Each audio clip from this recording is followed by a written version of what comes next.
for tuning in to Muscle Cars and Hot Rods. I'm your host, Jeff LeClaire, and this is episode 6. So, the carpet's starting to go in the 69 Mustang. Carlos Moreno came in and got the old insulation out, put down some new insulation, and started steam fitting in the carpet. Look what we found, folks. A little bit of cancer in the beast. Looks like we're going to have to put a new floor pan in the driver's side. Here's the trunk mats in, and starting to set it in. You can see it's a little rough. I'm going to have to go ahead and fit that, pull it out in the sun, and let it just kind of conform to the contours. It's not going to fit as nicely as stock because, remember, we put that tank armor in. Gas fillers in. We started setting in the lights, but they still have some trim to go on. I did a spot in because the buffer burned through on the lower cowl, and we've got the rear bumper built. Here's the rear bumper. It's built. I polished out the carriage bolts, brand new carriage bolts, powder coated brackets, cleaned up the license plate light. Is the rear valance. You can see I did a spot in on this side. There was a little airbrush repair to do there. You can see how it's shiny here and dull here. Well, that's where I melted my clear coat. And so now what I'll do is I'll go through with a polisher and I'll bring this dull prepped surface back up to the shine of the clear. And there was a little spot in on that corner as well. Hey, and good morning all.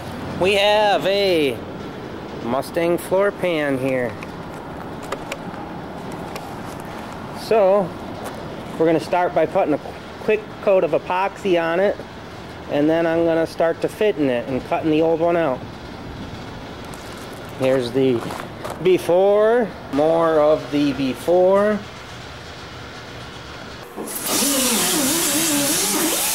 Here is the Mustang floor, all trimmed out and prepped for welding. I'm going to hit it with a little bit of iron etch to clean up any remaining rust and start fitting the floor pan.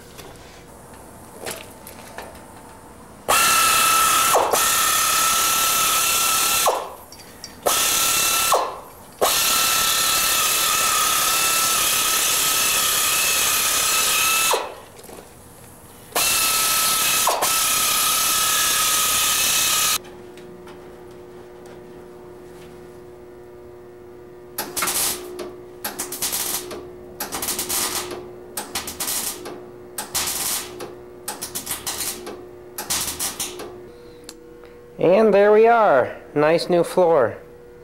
And I'm looking at about 6 hours later.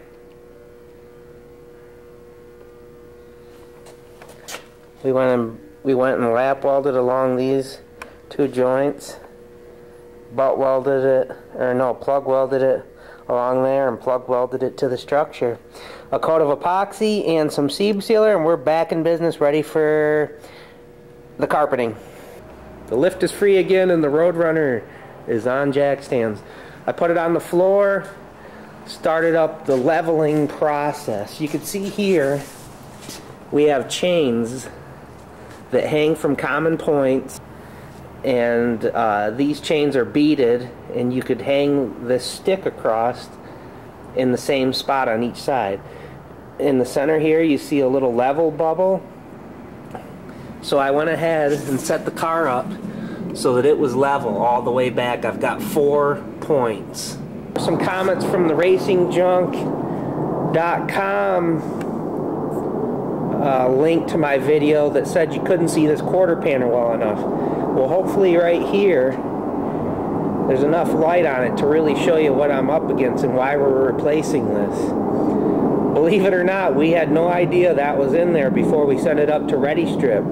Someone had covered that with Bondo.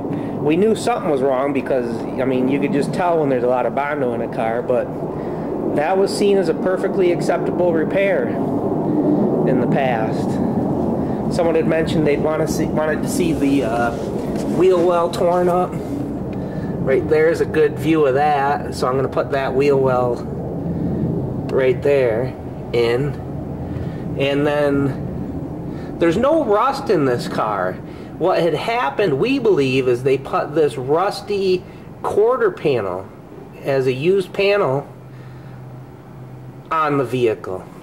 Okay, we're going to start by fitting the panels on the Roadrunner. And when I fit a car, I always start with the non-movable objects.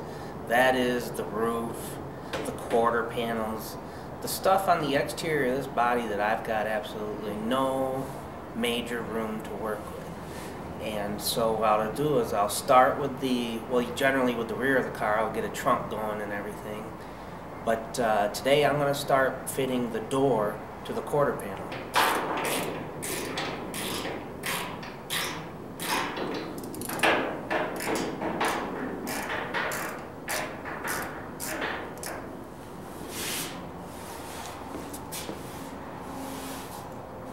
Okay, now that the door is set pretty good the way I like it, I have a nice 3/16 inch gap here, a touch bigger on this side, maybe you'd call it a 1/4 inch, but it's level and nice.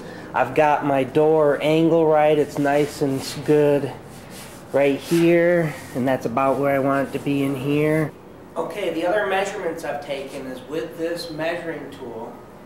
It has pins that I can set it exactly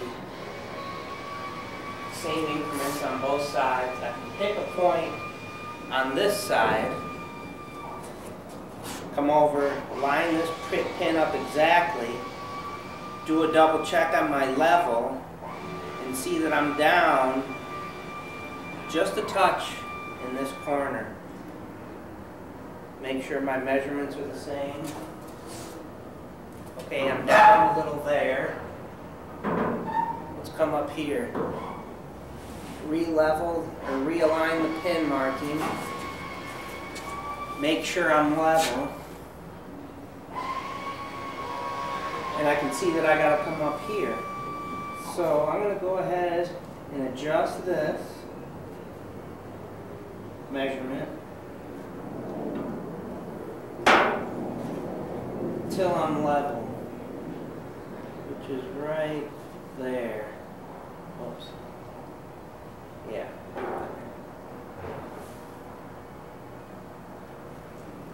And I'll be able to keep this measurement while installing the, although aftermarket, but new quarter panel. Even though, and when I say aftermarket, I mean, even though these bends might not be exact from Chrysler to this new company that Auto Metal Direct's getting them from, at least I know that I have to have a look. When I'm standing behind this car and I'm looking at the quarter panels, it's got to be level to the suspension system or the frame. You know, you don't want a quarter panel that kicks up from the back, because then it looks like your car's never straight and you get into a world of hurting.